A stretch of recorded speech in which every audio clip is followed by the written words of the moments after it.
एक साम्राज्य द्वारा चिह्नित एक बालक लगभग 1300 ईसा पूर्व। नील नदी का डेल्टा, मिस्र। नील नदी के किनारे उगी सरकंडों की झाड़ियां सुबह की गर्म हवा में सरसराती थीं, डर और रहस्य का बोझ अपने भीतर समेटे हुए। नदी हमेशा की तरह बह रही थी, निष्पक्ष, शाश्वत, लेकिन आज वह दुनिया के सबसे शक्तिशाली साम्राज्य के विरुद्ध एक नाजुक विद्रोह को अपने साथ बहा रही थी। नदी के किनारे एक स्त्री घुटनों के बल बैठी थी। बाद की परंपराओं के अनुसार उसका नाम योखेवेद जोचेबेद था। उसकी बाहों में एक शिशु था, मुश्किल से 3 महीने का।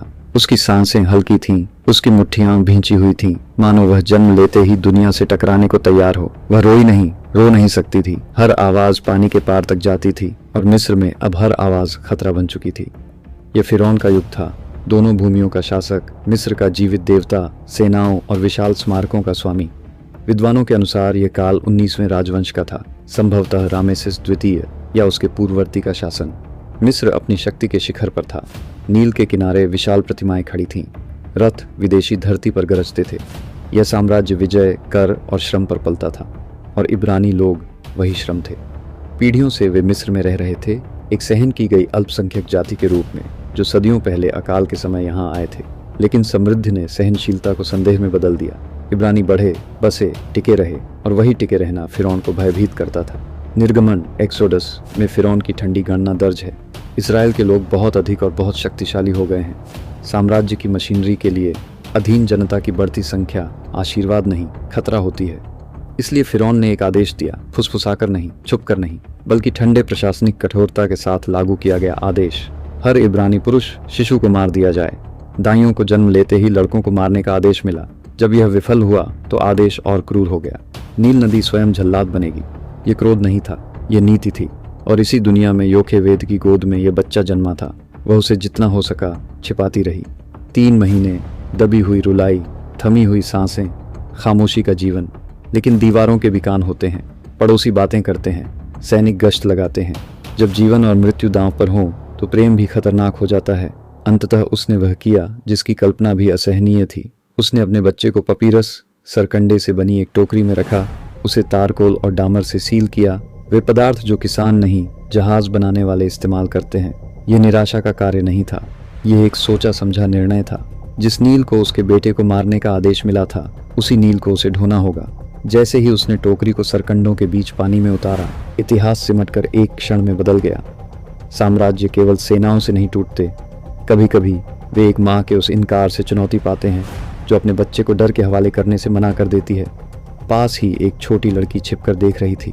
मिरियम, बच्चे की बहन, सरकंडों के बीच छिपी, आंखें उस टोकरी पर टिकी हुई जो धीरे धीरे धारा में बह रही थी। उसे भविष्य नहीं पता था, वह बस इतना जानती थी कि एक बार नदी ने उसे ले लिया तो उसे वापस बुलाया नहीं जा सकता। टोकरी दक्षिण की ओर बहने लगी, सत्ता की ओर, महल की ओर, उसी व्यक्ति के घर की ओर जिसने उस बच्चे की मृत्यु का आदेश दिया था। उसी सुबह फिरौन की बेटी नील में स्नान करने आई। राजघराने की स्त्रियां यूं ही नदी किनारे नहीं आती थीं। शुद्धता, गोपनीयता और प्रतीक उनके जीवन के हर कदम को निर्देशित करते थे। नील केवल पानी नहीं था, वह मिस्र की जीवन रेखा था, देवताओं द्वारा दी गई नदी, जीवन का स्रोत। जब उसकी नज़र उस टोकरी पर पड़ी तो जिज्ञासा ने दिनचर्या को तोड़ दिया। उसने उसे बाहर लाने का आदेश दिया। अंदर रोता हुआ शिशु था, उसकी इब्रानी पहचान स्पष्ट थी, खतना का चिन्ह, डर से भरी रुलाई। उसका अस्तित्व ही उसके पिता के कानून का उल्लंघन था, और फिर भी वह मुंह नहीं मोड़ सकी। ये क्षण, जिसे अक्सर बहुत जल्दी समेट दिया जाता है, इतिहास की सबसे बड़ी दरारों में से एक है। साम्राज्य का आदेश मानवीय करुणा से टकराता है, शक्ति असहायता से, कानून अंतरात्मा से। वह जानती थी कि वह क्या है, और उसने उसे बचाने का निर्णय लिया।